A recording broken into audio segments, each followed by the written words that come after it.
Hi, I'm Jeff Holden. Welcome to the Nonprofit Podcast Network. Our purpose and passion is to highlight a nonprofit organization in each weekly episode, giving that organization an opportunity to tell their story in their words to better inform and educate the respective communities they serve, as well as provide one more tool for them to share their message to constituents and donors. Our goal is to help build stronger communities through shared voices and to both encourage and support the growth of local nonprofit organizations through podcasting. Thanks to our founding partners for their foresight in helping us transform the way conversations start. CapTrust, fiduciary advice for endowments and foundations. Runyon Saltzman Incorporated, RSE, marketing, advertising, and public relations creating integrated communications committed to improving lives. And Western Health Advantage, a full-service healthcare plan for individuals, employer groups, and families. Every so often, a concept presents itself that is out of the ordinary, unconventional, uniquely different, and so much so you have to take pause and ponder. Is this really a good idea? This episode is one of those novelties. The organization is 1 degree of separation, and I don't want to spoil the meaning of the name as we'll get into it during the conversation. But who would have thought that you could take a very heavy topic like depression and suicide, turn it on its head, and approach it with comedy, laughter, and humor? Having experienced both depression and thoughts of suicide, that's exactly what Brad Bonner did with the help of other comedians and his wife, Victoria. They've now taken their program to students at grammar and high schools, military and veterans, first responders, and so many more. The incidence of depression and thoughts of suicide have grown dramatically, and it's their mission to get the message of help and support out to those who need it by approaching them from a practical, comfortable, and familiar emotion, laughter. You're going to be astonished at the twists and turns you can put on a deep, dark situation through humor. You'll laugh, you'll cry, but above all, you'll see how this very young nonprofit is making a difference in so many lives. Brad, Victoria, and our local comedian, DJ Sandhu, welcome to the Nonprofit Podcast Network. Awesome. Great to be here. Thank you for having us. Excited to have you here.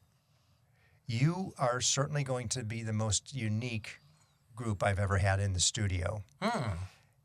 Yeah, the listener already has an idea. Just by appearance, or So that's yes, that's rarely a compliment. yes, and yes.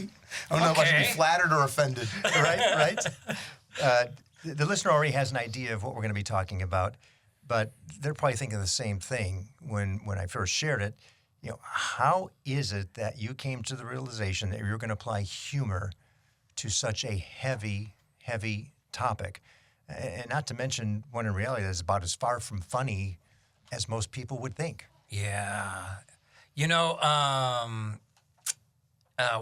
friend of ours, Steph Garcia, she said, comics will talk about anything. That's our superpower.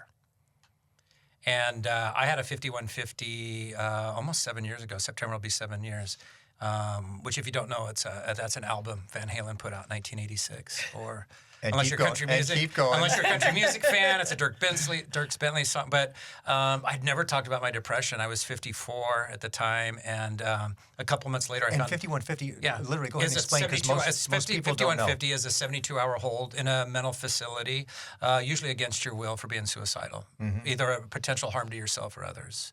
And I'd never talked about my depression. I was sleeping with a gun in my head at the time and had been for a long time and had multiple attempts. And then I found a suicide note I wrote in the 6th grade a couple months after that. And then, and so I know since the age of 12, I was thinking of suicide, and to the age of 54, but I'd never been diagnosed. I'd never talked about it. But what really got me was this Robin Williams special. I think it's Come Inside My Mind. It's a 2-hour-long documentary about his life that they did after he died, and they don't even mention the word depression, nothing. And I watched this whole thing, and I kept waiting for him to talk about that part of his life because I could relate to that. And then it was over, and I was like, what? How do they do a story about this guy who died by suicide and not even mention it. And you could see it as a comic. We could see it. Yeah. You see that. You see all the signs, all the things. And It'd be like having a documentary about the Titanic and mentioning everything except for the iceberg. right. Yeah. Yes. Yeah. It sank, but we don't want to get into that. Yeah. Right. It's Yeah. like, it was big and unsinkable, and then that's all they talked about. So I thought, you know what? He would have talked about it, right? I can't see. I think if you were to ask Robin Williams about his depression, comics are open and raw and vulnerable, and I thought, I bet I could get a group of comics to talk about this, and I just wanted to demonstrate what it looks like just to have a raw, real conversation, and so that was the beginning of it. That's what sparked it. And then from there, we started having dinners together, me and 3 other comics, Carlos Rodriguez, Ellis Rodriguez, and Steph Garcia, and we just talked about what should it be, how should we structure it. I didn't want like 4 comics up there trying to one-up each other and be fun. I wanted a structure and a substance to it.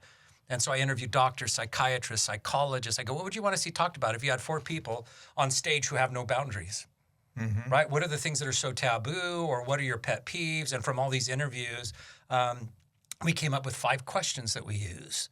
And so the format of the show is everybody comes out, does 5 minutes of comedy, not mental health comedy. I just want you to laugh. I want you to meet the happy clowns first, because there's no depression on that stage. Our darkest days are where we're the funniest on stage. Yeah. Right? Yeah, you want to see them as a clown, and then after that, see them after they take the makeup off. Yeah. Yeah, when the mask is down. Yeah. So then we answered these 5 questions about depression, and we pass those questions out so the audience gets a copy of those. So these are your tools for you to have your own conversations. Now we're going to demonstrate to you what it looks like to answer them. Yeah, and we will get to those questions, not right away. I don't want to dive into that quickly. So you've got this concept. You do your homework on it to make sure that you've got it wrapped around some best good practices judgment. or some structure. Or, yeah. Who's it really intended for? I mean, obviously it's somebody who's depressed or possibly suicidal, but It's for everyone. But thank you. It is for everyone. Yeah. And it's called 1 degree of separation, because if you don't struggle, you know someone that does. We're all connected. Right. Yeah, I actually think that it's more for the people who don't have it than it's more for the people who know the people with it, so they can try to understand us, and because they don't know how to talk to their loved ones about it, and their loved ones don't always have they don't have like they're not articulate enough to like express these emotions, or 2, it's just too uncomfortable for them to tell. They're afraid they're going to make it worse. They don't want to talk to their mom or their dad about it and freak them out. I don't want to trigger them into me be the last thing they hear. Exactly. Right.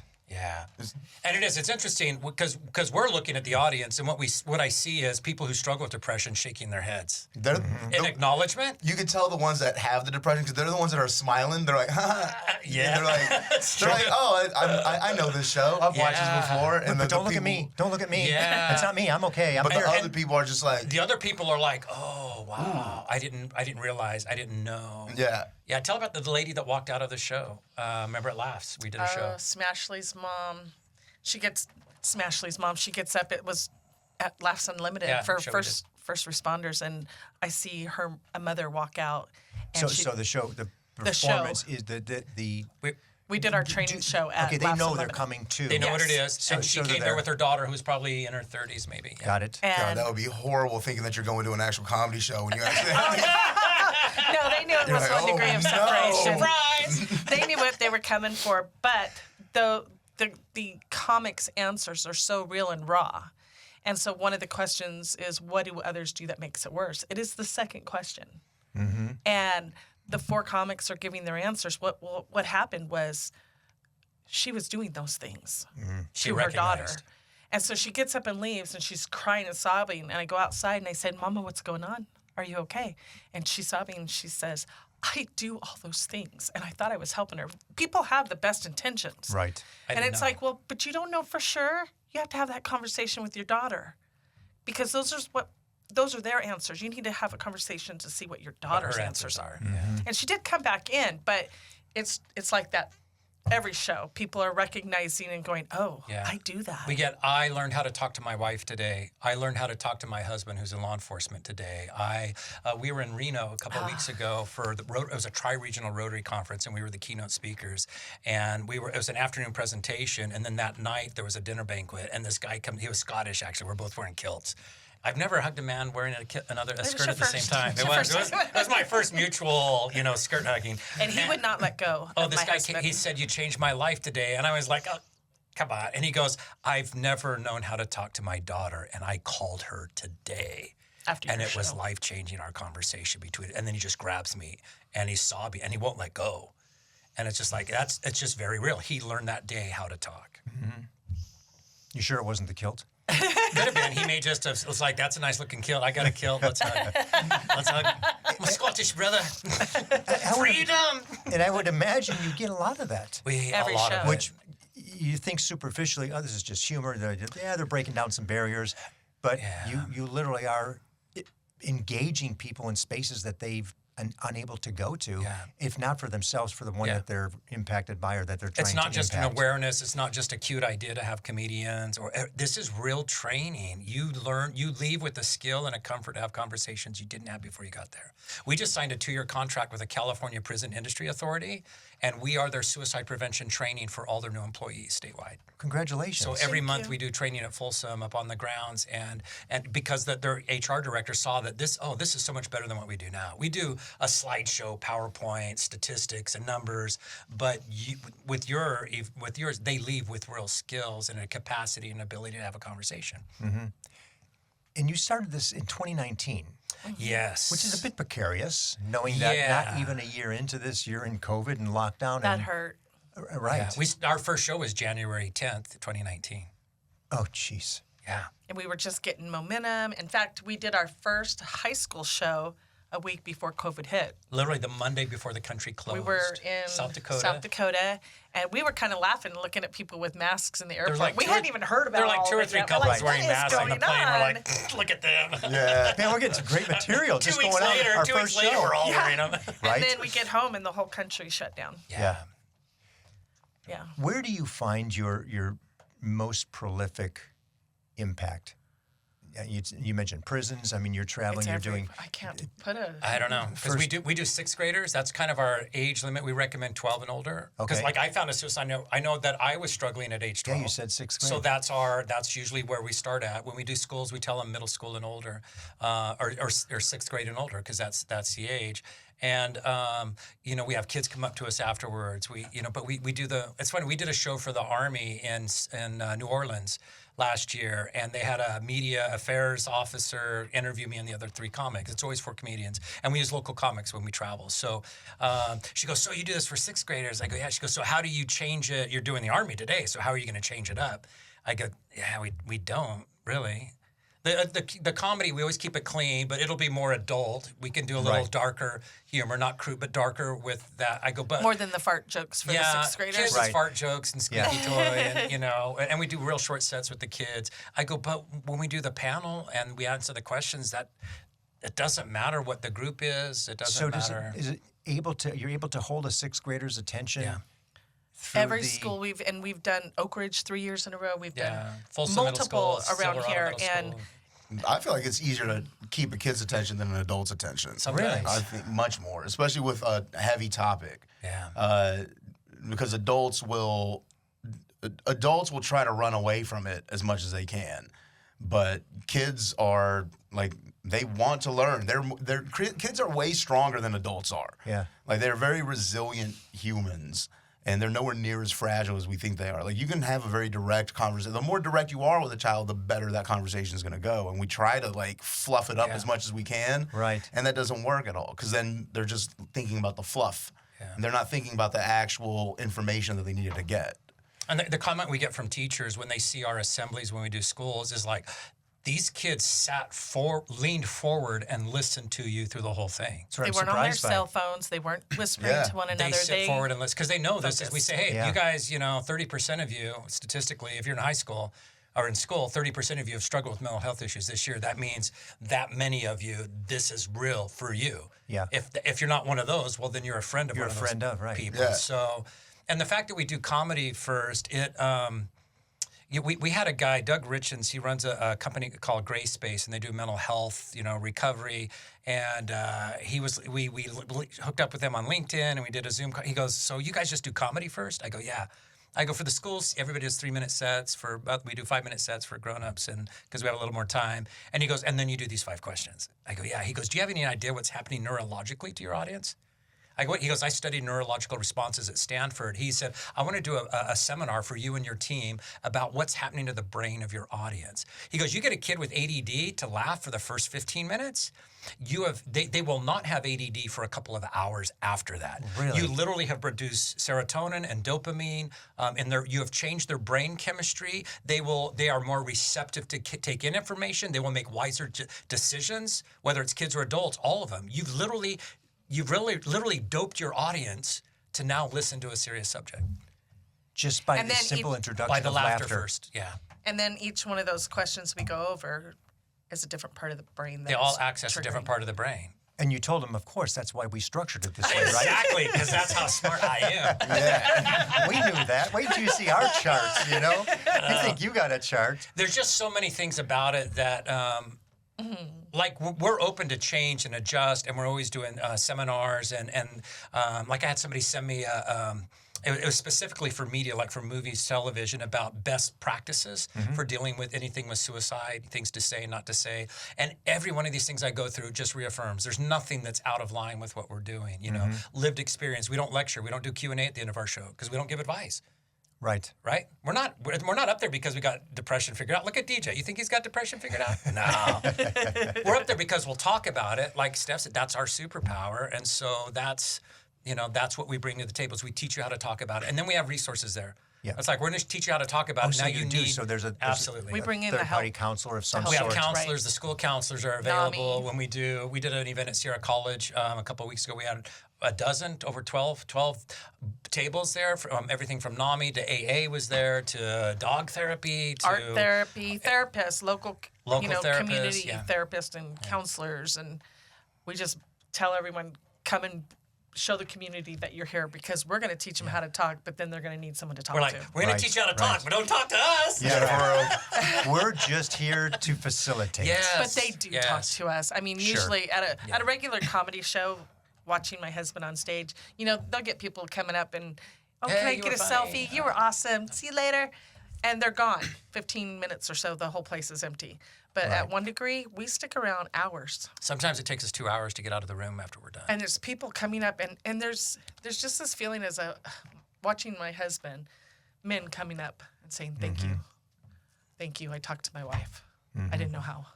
Yeah. And it's changing lives. Yeah, but ultimately, we're just like Home Depot. Like, you can come to us and you can get the tools, and we'll tell you how to use the tools, but you got to go home and build the shed yourself. Oh, I love that. Yeah. We're not doing it for you. Right. We are the Home Depot of mental health. Yeah. Is that our new we get T-shirts made up of that? There's the title of the podcast. We're doers get it done.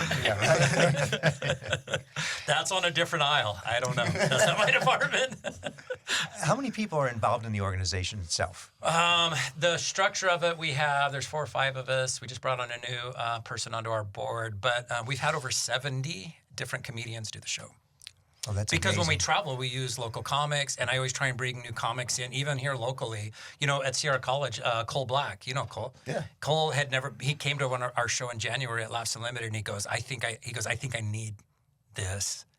And he had never talked about his mental health. He had never. Matter of fact, the week we did the show, This is one of your comedians. It's one of our comedians here in Sacramento. The week we did our show, our show was on a Friday. That Wednesday was the first time he ever signed up for counseling.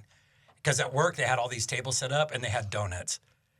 And they so if you're going to have a donut, you should set up and it's like, I probably should get some counseling. And it literally is because they had donuts there. Oh, yeah. If you ever want to catch Cole Black, just put out a donut, and he'll be there soon. But it was incredible But hearing him. they knew that dopamine Maybe release. so, maybe Give him so. a donut. The sugar- he'll, sugar. Right. Yeah. Just like And so laughter, the show that we loosening did, up the the show ADD that- kids. Yeah, That's that smart. show we did was his first time ever publicly talking about this. And you could see it, and the audience can see it. Oh, And that's that's amazing. that's the beautiful part. They can see we're not all up here because we got to figure it out and we've got our drugs and therapy and everything. It's like, no, we're just gonna. This is where we're at right now, and we want you to see that and see that we're screwed up and we're okay with it, and we Right. laugh and we still love each other And we still function. yeah, Yes. yeah, functions, Relative. Well, relative. they're learning skills.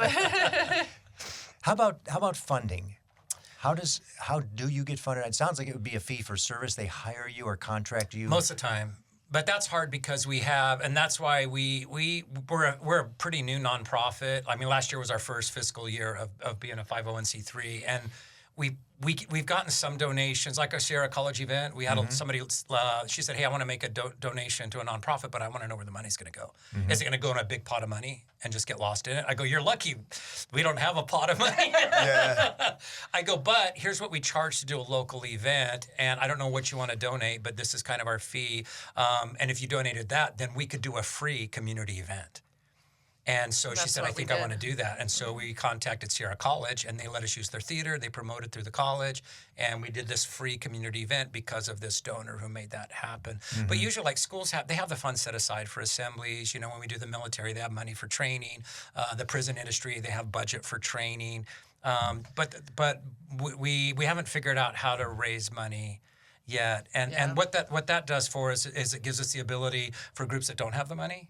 For example, NAMI, it was before COVID, they had a grant to pay And us to for the do 12 benefit shows. of those who Yeah. don't know NAMI, National Alliance on Mental Illness, they're the largest nonprofit mental health organization in the country. It was before COVID, they got a grant for 12 shows. So what that allowed us to do is we have a group, maybe it's a charter school, we don't have that money for assemblies. Well, what do you have? Well, we got $1,000. Okay, well, we have this grant from NAMI, that'll pay for the rest of it.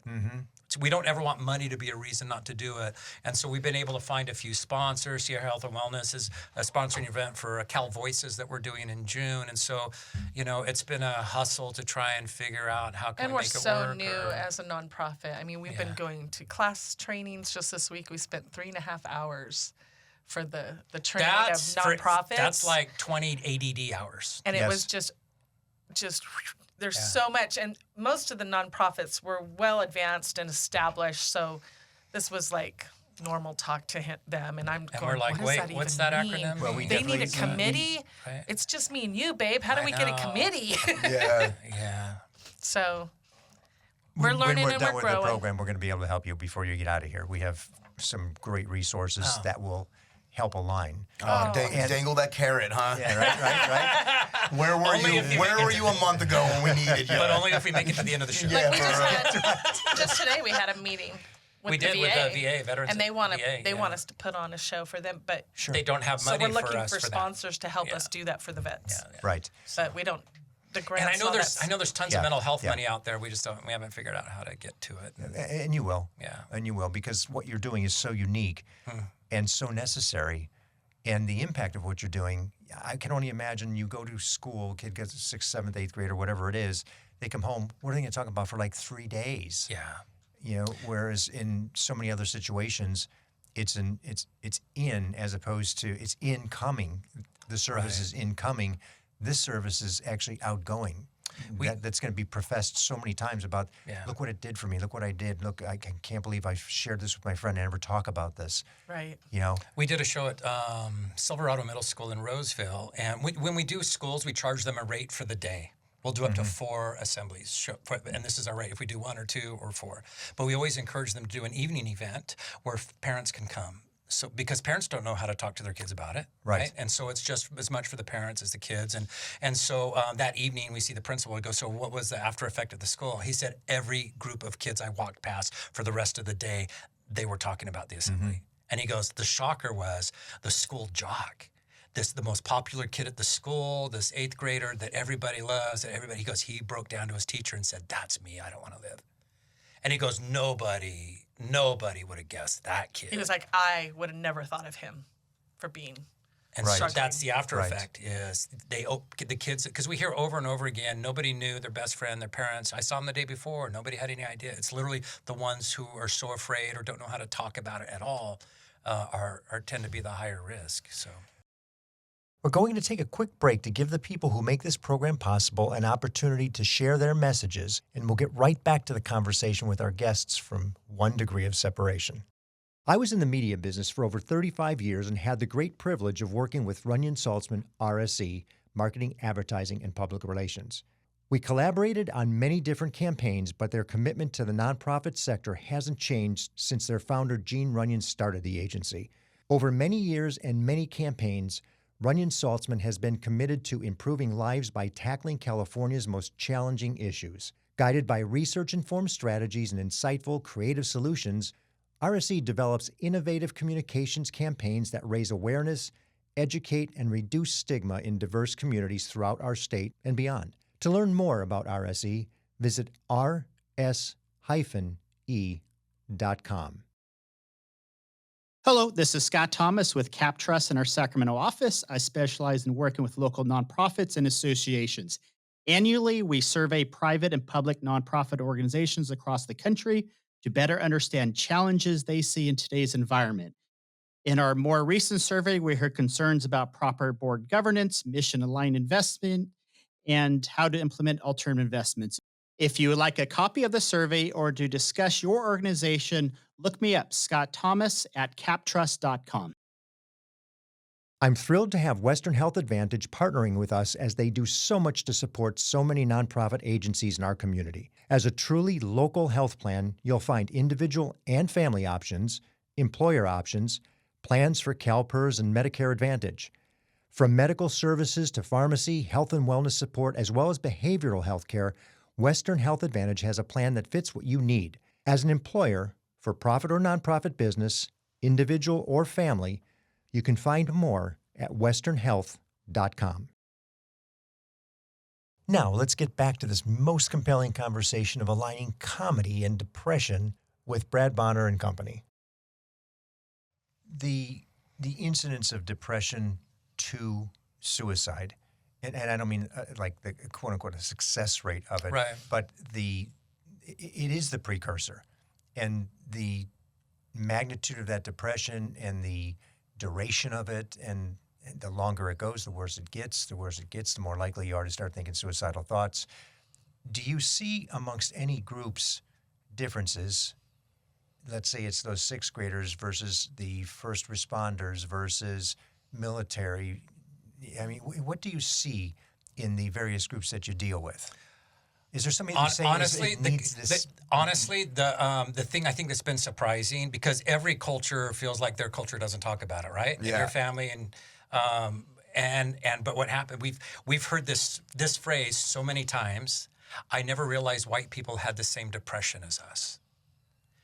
Really? Because we get up and talk about it, and it's like, oh wow, it's the same. It doesn't matter that you're 12 years old, or that you're in the military, or that you come from an Indian ancestry, or that the African American. Everybody thinks our culture doesn't talk about it. But the truth is, no cultures talk about it. Right. You know, my dad was born in Wyoming. Rub some dirt on it. You know, suck it up. Right. Right? And how's that different than, the Hispanic culture? Oh, no, don't talk about your feelings and your emotions. It is. It's the, Yeah. and I always, For us, it's why are you telling outsiders our drama? our family That's problems. like our biggest thing is don't go pay somebody $200 an hour so you can gossip about me, and that's right. So you can talk about your mama. yeah, that's like their biggest worry is oh no, they're gonna blame me for everything, and it's like. And mine, it was, you have to be really screwed up, really crazy if you're going to a therapist. Right. That was so. But I think it's the consistency of it's. I tell people I always have a very diverse panel. One time I accidentally booked 4 white people, once out of over 100 shows, and that was the first time we heard that after the show. I didn't realize white people had the same depression. But what I tell people, I go, the diversity is for the flyer. Because when we start talking, it doesn't matter. Sydney's in her 20s, I'm 61, and she's gay and this cute, short little, and it's this unifying language that it feels the same for you as it does for you as it does for me. It's colorblind. Yeah, it doesn't matter how wealthy. I mean, you look at the rich people, from Robin Williams to Anthony Bourdain to Naomi Judd. It doesn't matter how much money or fame. Mm-hmm. Yeah, but then the flyer looks more like a rally than it does an informational. Yes, that's what I want. I want the rally look for it. But that's been a surprising thing to me, is how as a matter of fact, we were talking about doing a show just for the African American community and having 4 African American comics on it, because I don't have to be on the show.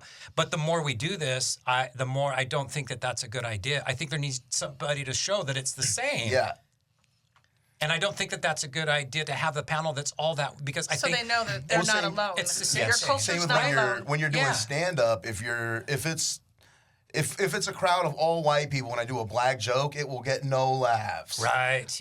But if there's a mixed group of people there, like that black Right. joke will, because they're like, oh, everybody They're thinks it's laughing. funny. Yeah. Is it Like, okay? otherwise, Look around. If it's I 100 can laugh. whites, you're gonna be like, is that funny, or am I a horrible person for laughing at this right now? And the other thing is that there has to be a camaraderie on stage, and so we always have a dinner. It's a requirement. If you're going to do this show, you have to have a dinner with the comics. You have to have a dinner as a team, because Meaning you guys prior to the show. Yes, prior to the Prior. show. It could be Got a week it. before or two, or got the it. day of sometimes. Yes. Because if we're traveling, sometimes we're going to have a breakfast because we have this 3:00 presentation, and I've never met you. We've talked on the phone, but this may be our first time. And Face-to-face, yeah. yeah, because there's got to be that camaraderie, and people see us on stage and they think, oh, these guys have been together for years. To have that camaraderie, it's like, oh no, I met him last night. We talk, but Yeah. there's this camaraderie because you're both comedians. And also, you've got to be able to share openly with us your struggles, your suicide attempts, where are you at on a 1 to 10 today, before you go out on stage and tell 200-300 Yeah, if you're not going to share it strangers. with me, you're not going to share it Right. on stage with Right. strangers. So the comics actually do share their situations. It's all lived experience. Jokes to begin with, loosen the room up, and Right. everybody's comfortable. And then we have a you real all do yeah. each individually share. Yes. Okay. Then we each answer the 5 questions. And you Question have- 1, and we all go through and we answer it. And you each have a pretty good understanding of what the next person's going to say at that point, too. No. or No, you no, do not. no, No, not at all. Okay. No, We all know what the Nothing 5 is questions script. are. We all Yeah. know. It's not, but we don't want it scripted, and we all know what the 5 questions are. I'll know all their jokes before. Yeah. But, like, I'll know their set the Their entire comedy way set. through, but But not their life. on the actual conversation, like when we did, what was the medical group that we did? Oh yeah, and Solano? Chapaday. No, Oh, Chapa. Chapaday. Yeah, when we did that, it Indian was like me, healthcare, Mark yeah. Yaffe. Right. Like was that Mark's We first know each one? other as Yes. comics, but we That don't was know Mark's each other first as one. mental health. And I'd never known that Mark struggled with this at all. I had no idea. So like And when how I long But- had you and- known him? saw, and I Right? mean, I 10, saw him 15 in the years, group, and I yeah. was like, Mark Yaffe, what? I thought this was like a very well-adjusted, like solid, mentally strong dude. And I mean, he was up there almost in tears, like, Yeah. and I had no idea where he was gonna go with it. Yeah. And our responses to the questions were very different. Like when it was like, what makes it worse? What made it worse for him was what makes it better for me. Yeah. And what makes it better for me is what made it worse for him. I was like, I sometimes need to just be left alone. He's like, I need somebody to come over and hold me. And I'm like, no, don't touch me. Go away. Yeah, give me Like, space. yeah, Don't give me like, space. If yeah. you give me space, I feel abandoned. Exactly. Right? You don't know until you have your own conversations. Yeah. Better yet, what has been the most surprising thing you've heard out of one of the comics' mouths? Oh, multiple times we've had comics tell an audience of strangers things they've never told anyone before. We had a comic talk about cashing out his 401k a few years ago to get all his affairs in order for his suicide because he had a son. He just has one son, and he didn't want him to have to deal with his financial stuff when he killed himself. And so everything except his mortgage, he cashed out his 401k, got everything all arranged so that his son wouldn't have to deal with any of that. And then he about that same time, he met a therapist that he connected with. Because finding a therapist is like Thank God. shopping for a car, Right. Yeah. And he found this guy, and he helped him work through it. And he goes, well, I'm here, he goes, that was a few years ago. And he goes, and so after the show, he comes up to me, he goes, that whole 401k cash out story for my suicide. I go, yeah. He goes, I've never told anyone that except for that therapist. I go, but you told 200 strangers tonight. He goes, yeah, it seemed safer. Yeah. I call that the farewell tour. If I get a call from somebody I haven't talked to in a while, and they're like, "Yeah, just catching up. How you doing? Blah blah blah, whatever." If in that conversation they start talking about all the other people that they have recently talked to that they haven't talked to in a while, That's a signal to you. I'm like, "You're on your way out, man. Because that's what my cousin did. Was Said his goodbyes. he went house to house and was like, "Hey, auntie, hey, uncle, how you doing?" Blah blah blah, and just like literally did a goodbye tour. Wow. And so now, like, I know to look for that when I You know hear the signs. somebody reaching out and I hear that they've been reaching out to other people. I'm like, you've got a plan in motion right now. You might not even know that you have this plan. Hey, remember but that this is guitar what you it's really about. like? Yeah, hey, dude. Yeah, I'm you wanna just have- gonna get you on it. Yeah, man. Just come grab it. I'm trying to downsize. Like, no, I don't think you are, man. I think that you're that's interesting. liquidating for a specific purpose. Yeah, that's interesting. I think the one perspective I did not see coming was how much it was going to change the comedians. Yeah. You know, the whole purpose was to That was help my next question. help You just others. answered it for me. But it absolutely changes the lives of our friends, Yeah. and for the better. That's what I was going to say when you're talking about Drew Schaefer. Saying he was like, I think that this has helped me out so much that I don't belong on the show anymore. Yeah. And Yeah. he He's was got like, so many I Because I I'm got so many skills. better skills now Yeah. where I'm too happy and Brad's gonna fire me. He's like, I'm too mentally well adjusted now that I can't be a part of this show anymore. And I'm like, that's incredible. Because when Brad first, he does an interview, he has to make sure they're sad enough. Yeah, sometimes I interview, like if I'm traveling, like we had a show in, we were in Bristol, Connecticut a few months ago. And so Rick D'Elia, a buddy of mine's from Boston, is like, hey, I need some comics in that area. And he's, oh, you got to talk to Stacey Kendra. She's like, oh, I love this. Yeah, me. You got to talk to AJ. Okay, you got to talk to Jay Whitaker. So, we make it, but I have to interview him. And it's like, all right, here's what the show is. And I need to know that you struggle. And there's comics, I interview them and I go, yeah, I think you're too happy. I don't think you're sad enough to be on the show. And they'll laugh and they'll go, yeah, I don't think this is for me. That's not me. I've had depression before, but it's not part of my life. But let me which is work on it. normal. Let me work on it. I'll Well, get there. yeah, maybe if your mom dies, call me, right? Something tragic, let me They're know. like, you know what really makes me depressed? Rejection. Losing a gig. There was, and I didn't get to see this show because I didn't go on that trip, but the Kentucky one where the gentleman. Oh, yeah. There was and I tell the comics, I go, this show will change, it'll change how you do your comedy. It'll change you. And this comic, he was from Louisville, and so he went and did this show with us. And we get to the panel part, and one of the questions is, what do you do that makes it worse? And it gets to him, and he goes, and you can see him stop, and he's struggling, and he goes, I had an answer that I thought was funny because I didn't realize how real this part of this was going to be. And then he goes, I think I lie. I think I lie. I think that's what I do that makes it worse. I lie. I say I'm okay when I'm not okay, and I won't own up to it. He goes, I think that's what I do. And he figured that out on stage. And the audience watches and sees this, and that's what makes it raw and real. And that's why real. we use comics, right? It's not scripted. We don't know what their answers are going to be. Let's walk through the 5 questions. Okay? Shoot. The number one pet peeve of every mental health, physical health, every professional I talk to, their number one pet peeve is people don't think of it as a real illness. It's just in your head. People talk about mindfulness and getting grounded and all these different things. This first question hits all of it with this simple, easy to question. I have therapists that work with kids that won't open up and talk, but they'll answer these 5 questions. And the first question is, what does it feel like, your depression? Not your feelings, just physically. What does it physically feel like? And you're acknowledging, without saying as much, you're acknowledging, I know this isn't just in your head. There's something real and something medical going on with you. Yeah, that's a and I visceral- know that and I see that. Just tell me that part of it. With that simple little question, just tell me what it feels like. That's the first question. And it does. It's grounding and it helps it get out of everything else. It's like, oh, it hurts.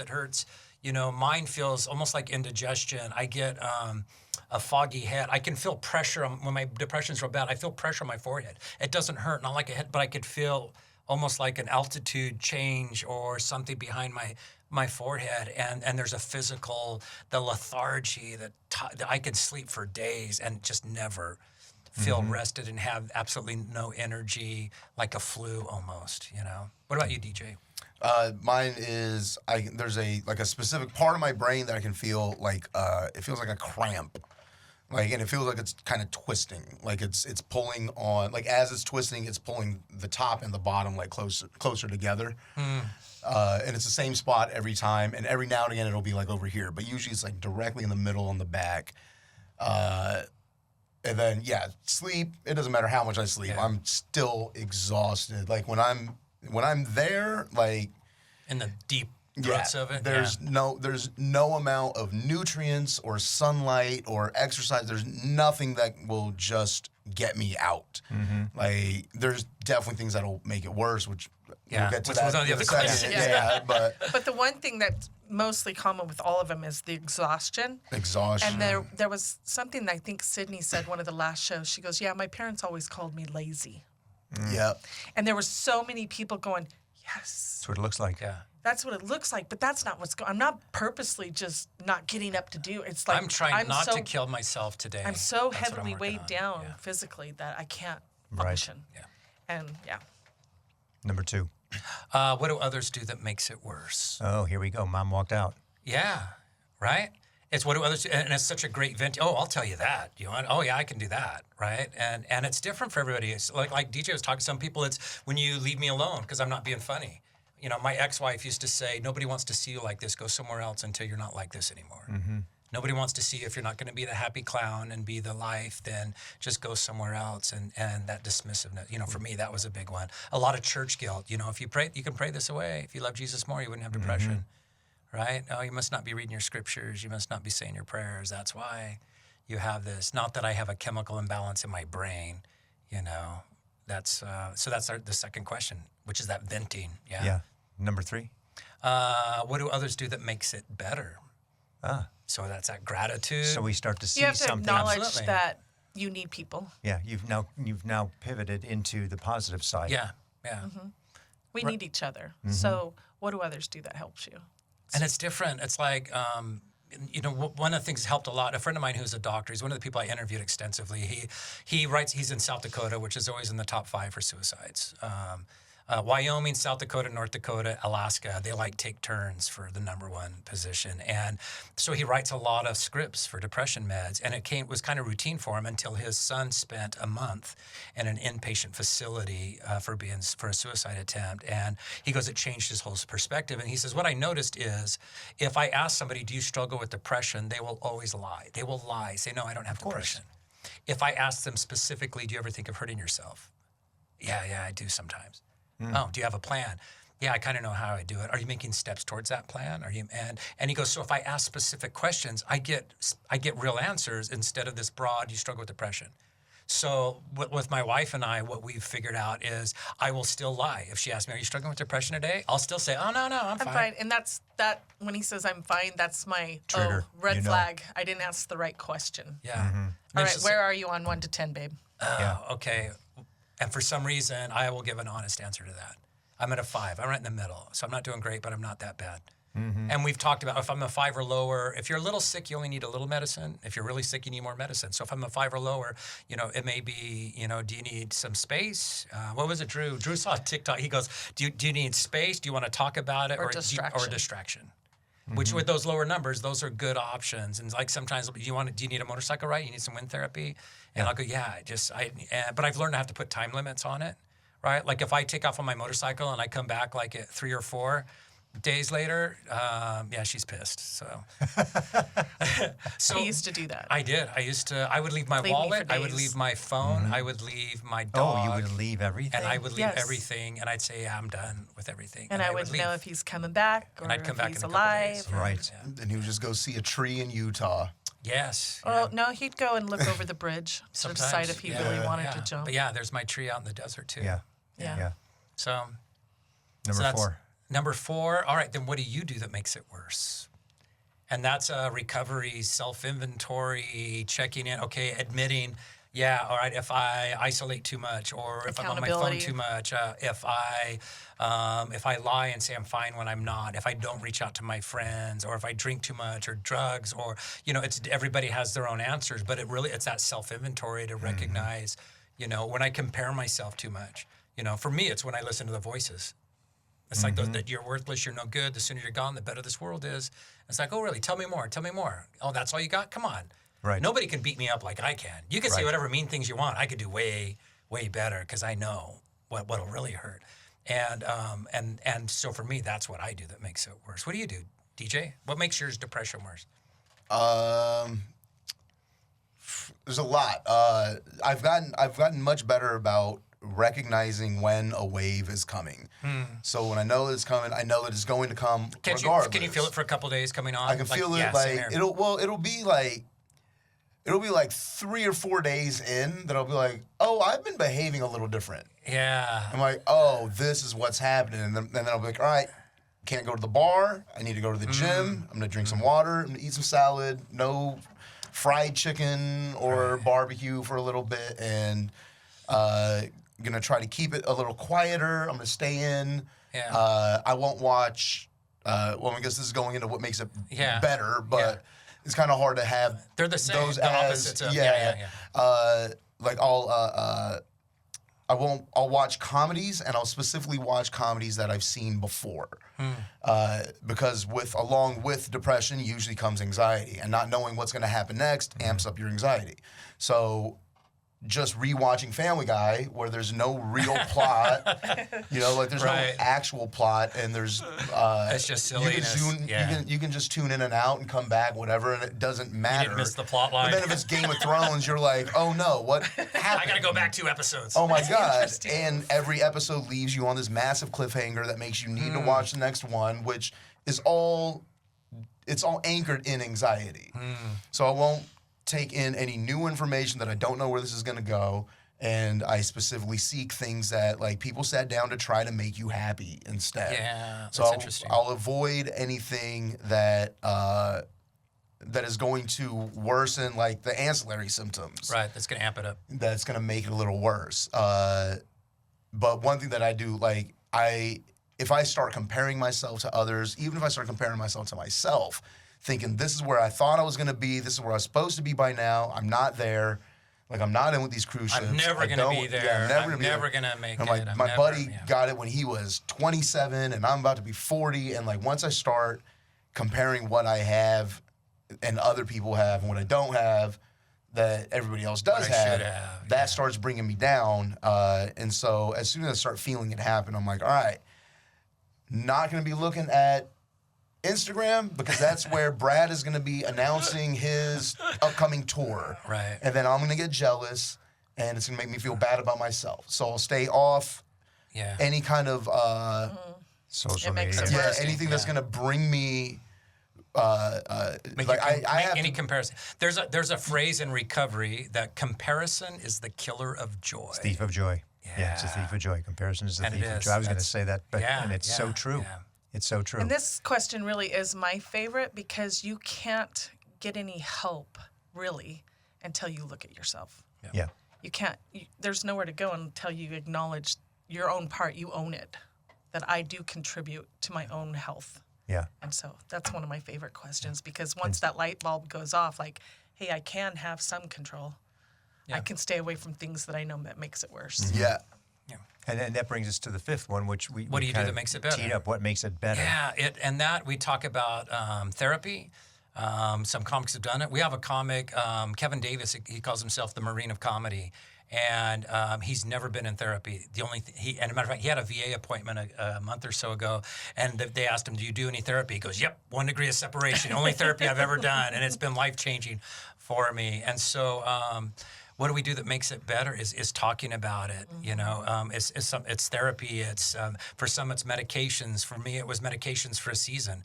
I've got so many other skills that I've learned without medication, but I don't rule that out that I may have seasons where I can't shake it, right? And all these things aren't working, and so I've had to be on medication before, and we talk about the good of it, the bad of it. Therapy, doing the show, for the comics changes them. For me, it changed. This is the first time in my life I've wanted to live. Mm-hmm. We've done this show for 6.5 years, and most of my life I've spent wanting to die. My New Year's resolution was always, every year, don't make it. Don't be here next year for this. Do it finish it this year. And we're so glad you didn't succeed at that. Yeah, there's definitely. I mean, I've known you over 10 years. Yeah.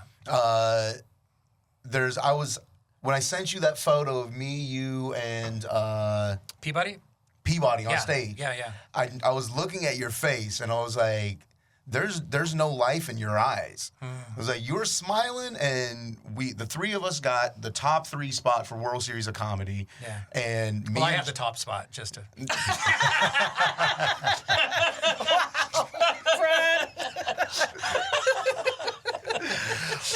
I was just talking about how comparison makes me feel worse. I was just going to You had say. to rub my nose in it, Brad.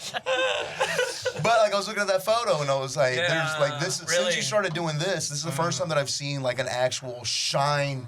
Like, That's interesting. like I can see your soul in your eyes now, and I didn't used to see that before. You were only smiling in every The photo. first time he said that on but you were- stage, I cried. but you were Because you have to know lifeless. through our relationship, we've walked through all this stuff to be able to bring it to everyone else. We had to learn how to communicate and learn to talk. But the first time he said that on stage, there was this hope. There was this relief. I don't want to cry. Just It's fine. You don't have to be so afraid to find him anymore. Because he has this purpose now and this mission, and it's saving him. You know, it's giving him a reason to live.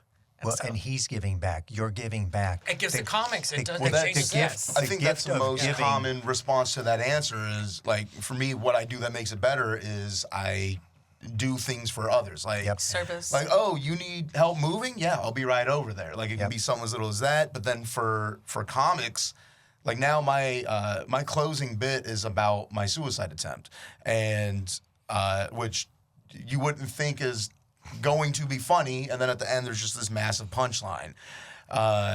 Every time I get to do that, because there's a few things that's happening there.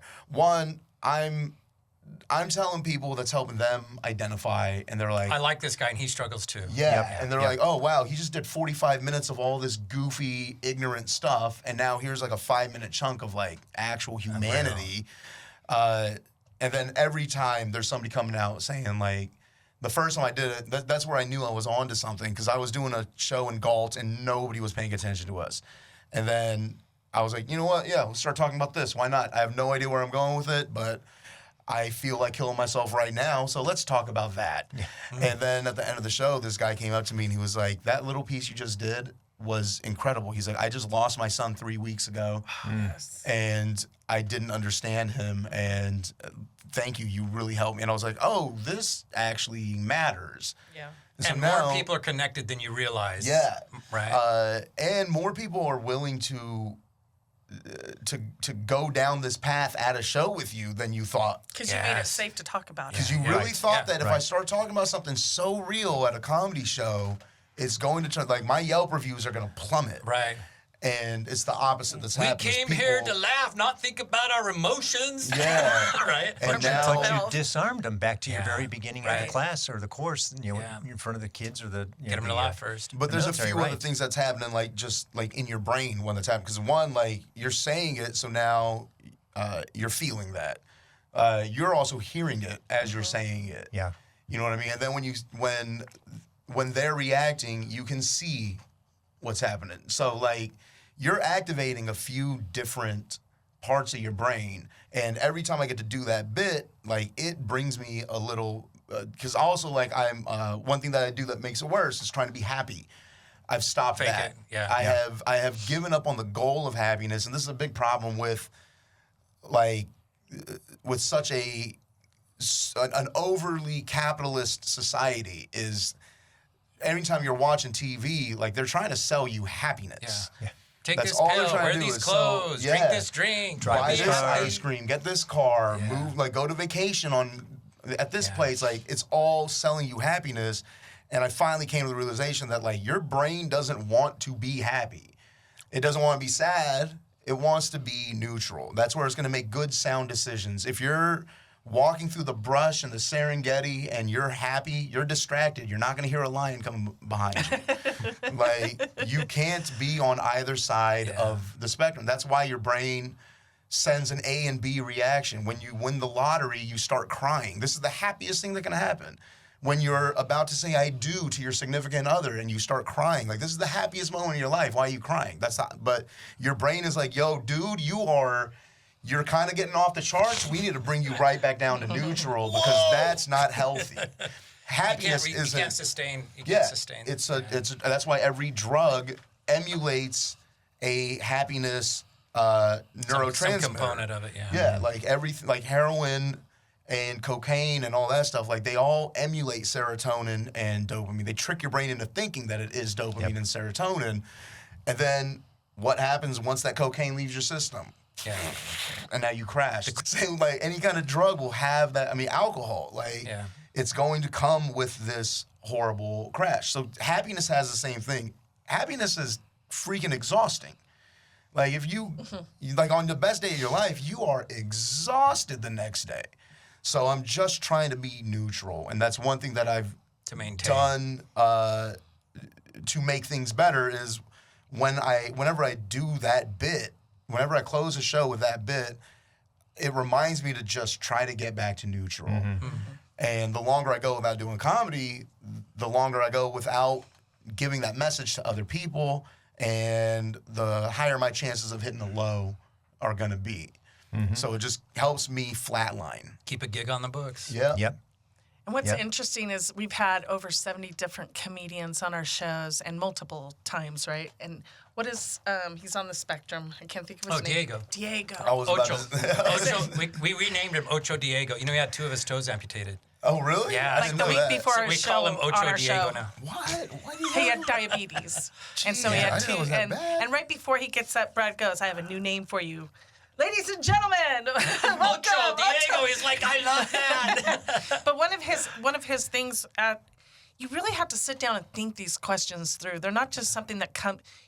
It'll be like a moment where you go, oh, this is making me feel better right now, playing my guitar or playing with my dog, and he said, and it was beautiful because it was at a school too with young kids, and he said, when I was young, I got bullied and picked on at school because I'm on the spectrum of autism. And I gave up some things because kids made fun and called me names because I liked poetry. And now here it is 10 years later. What makes my depression better is when I pick up a pen and paper and I write stuff out, and it's beautiful, it's poetry, and I don't care what other people think anymore. But just to see his progress of recognizing. that I gave these things up because I was too concerned about what other people thought, but that was good for me. And so I'm going to do that now. So, I mean, just so many different answers. And you can see where that can go into a bit. Yeah. You know, they can turn it into something that you can be laughing hysterically about the way it's presented. Yeah. But it's cathartic. Yeah. When you can take dark, tragic things and laugh at it, it gives you power over it. Yeah. The monster becomes smaller. We had one of our comics, Arnie States, Rob Arnie and Don show. Yes. Arnie attempted suicide, cut his wrist. He talks about this. And he goes, it coagulated, quit bleeding. He goes, so I cut it again, cut it up good. He goes, and it coagulated, quits bleeding.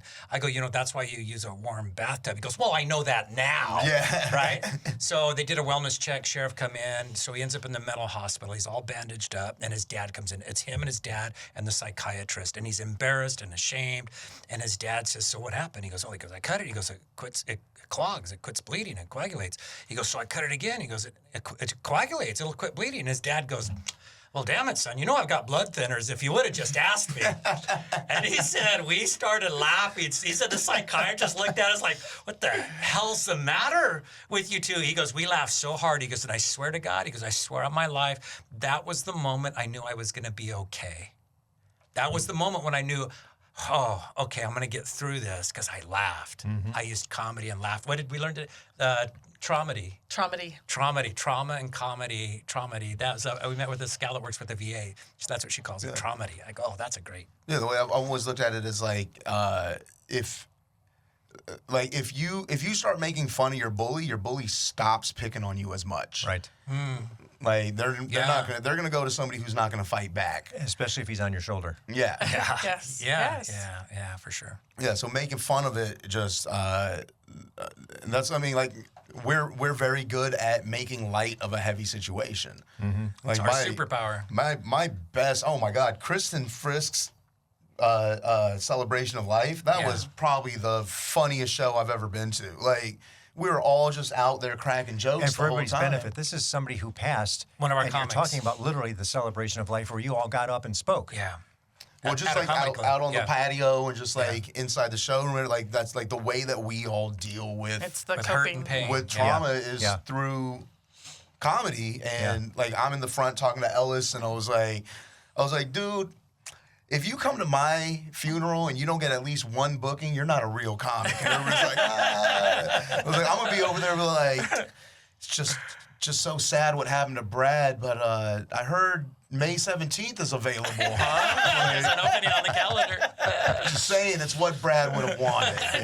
And we're just out there just cracking. And then Ellis is like, my biggest fear is that my death isn't going to be funny enough. Like, what if... It's going to be boring. He's like, oh, God, what if it's Dying in just a his boring... And we're just... No, not my sleep. And we're like... And all the normal people are, like, gathering around us, listening to this. This is not how you would want to hear somebody speaking about your mother at her funeral. And like her kids were just sitting there listening to us. They're like, ah. Yeah. And it relieves that tension, and it makes it just makes life more livable. Yeah. Like 80% of comedians struggle with depression. 80%. And the other 20% probably aren't funny. Yeah. Really. That the is other a huge 20% are number. not getting booked. Or they're lying. And we know of several major figures in the comedy world that killed themselves. Yeah. So And it's if it not a wasn't an secret. obvious suicide, it was from overdose. It was slow suicides, Right. overdose and drugs. Yeah, Right. it was still alcohol, Sam Kinison or Jim Yeah. Belushi Yeah. or Right. Yeah, absolutely. yeah, like it's Robin Williams. Yeah. Just keep going. The list you know, goes. Chris Farley, Yeah. like all the, I mean, like it couldn't be, They were trying to medicate the pain. Yeah. Yes. it couldn't be like Amy Schumer or something. Like, Oh, wow. Can't we pick the next one? no, for real. If we can vote for the next one. So bringing it around Yeah. to a couple of things before we close. If funding were not an object, how would you grow?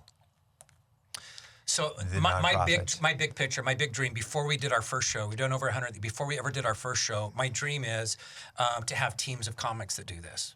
This show isn't about me. It's not me and my story. It has a structure and a format to it. And where I want to see us going is that I spend my time training comics on how to host the show.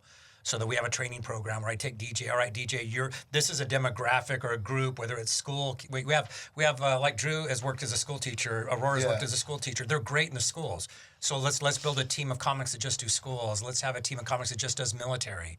And my dream is that I have teams of comics all over the country that do this, and that we're able to expand that way.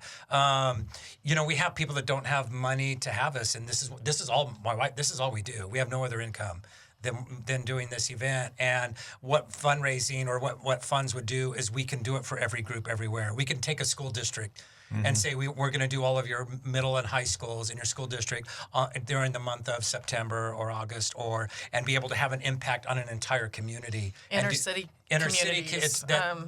To be able to do a show any place, anywhere, and say, look, don't worry about the money and the funds. We've got funding where we can do this for whatever group it may be.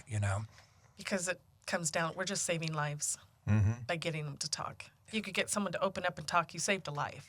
Yeah. And What was the statistics that they, was it Ward that said out of all the suicides in El Centro? Oh, so he was a school superintendent in El Centro, California, and we did a show there, and we said, hey, I grew up with his sister and him, and said, can we pick your brain and find out, cost-wise, what can we charge with schools, what's typical, what's average, and he gave us kind of best practices for that, and he goes, don't change anything about the show. He goes, it's interesting. The 2 years he was a school superintendent, he said we had 3 suicides. He said we had over a dozen 5150, so over a dozen kids that got sent to mental facilities for being suicidal. None of them were the suicides. oh, geez. He said the 3 suicides to the person were kids that nobody knew, their best friend didn't know, their They parents never knew. talked about it. It was literally the kids who didn't know how to open up, didn't know how to talk about it, or didn't have people they felt safe with talking about it. And so it's the ones that don't. That we hear over and over again. How many do you hear? Oh, I talked to him yesterday. I had no idea. Last week, he seemed so happy. Well, it might have been on his farewell tour. Yep. So that's our big picture is just to be able to expand and have this not be just me being on every show and We having did other a people. show for 100 sergeant majors, Command Sergeant Major. command sergeant yeah. majors, and Which is the equivalent of that's the highest rank you can achieve as an enlisted. and it was her Nicole. What was her name? Our new comedian that did the show. Anyway, it was her first time on the show. She'd never Stacey Kindra. Stacy. Yeah, She'd never Stacey. seen a show, never heard about us, but we interviewed her and had her on the show. And her answer was so powerful to me because I've said it before, and I've heard so many other people say it. So what do others do that makes it worse? She's just looking for attention. they're just looking for attention. She Oh, goes, yeah, we yeah, talked about this. I was. Yeah. I didn't know how to I was deal with this. 16. I didn't know Yeah. what to do. I Yes. didn't know how to talk about it. I didn't know who could help me. So yeah, I was looking for attention. Yeah. And it was just this, I've been guilty of dismissing someone's pain and hurt and thinking, oh, they're just trying to get attention. Well, no, Yeah. that baby girl was saying, 'Cause they need it. I'm hurting and I don't know how to deal with this. And sometimes think about the class clown. Yeah. Oh, yeah. Someone is Funny as heck. He's Yeah. great. He's funny. He's so funny. We love having him around. He's looking for attention. He is. I think I look at, especially with what we do now. You know, you really try to look back and analyze your childhood. I didn't have childhood trauma. I didn't have PTSD. I think my brain doesn't produce enough. Chemically, my brain isn't wired and doesn't produce enough serotonin and dopamine. And I look at my childhood. The only time I would pay attention to teachers, when I'd really concentrate, was to think of something funny to say to get the class to laugh. That's when I would sit there and I would just, with all intensity. And if I could whisper one thing to one kid, and they'd go, that was a dopamine hit. Yeah. And that was it. I was like, oh, I can do this for another till recess now. I get the whole class to laugh, dude. You could send me to the office and beat my ass. I don't. They did back then too. Yeah. It's like I don't care. I got so much dopamine, it's not gonna hurt. Beat Yeah. me. I got the whole class to laugh. I'm gonna ride this out for a few hours. Yeah. And it But really that was, whole time too, he was also having suicide ideation and writing suicide notes in his journal. Mm-hmm. So whenever somebody, because I'm very open and honest about, and that's another thing that's helped is if I am in this, I'll just go on Facebook own and it. fill up a post, be like, hey, this is what I'm going through right now, Give and me a little then fix. my DMs. You're just trying to get attention. And somebody said that one time. So I started, like, I just get a bunch of DMs, and it'll be a bunch of people that'll be like, I'm not strong enough to say this in public. Thank you. Like, it's Yeah. comforting that somebody else is going, and like, it will save somebody else just being open and honest. But then one time somebody had commented like, you're just trying to get attention, blah, blah, blah. And I was like, yeah, this is literally a cry for help. Yeah. This is, yes, I'm glad that All you right, see Einstein, it the same yeah. way, you dumbass. Yes, I am trying to get attention right now. 'Cause I heard, need Trying I not to help. heard, off and I don't know how to. myself. Yeah. I need help, dude. I heard, this and I is don't know how what to I'm deal with it. doing. Yeah. But when you're talking about you found your sixth grade note, Yeah. somebody had asked me like how long I've been struggling with depression.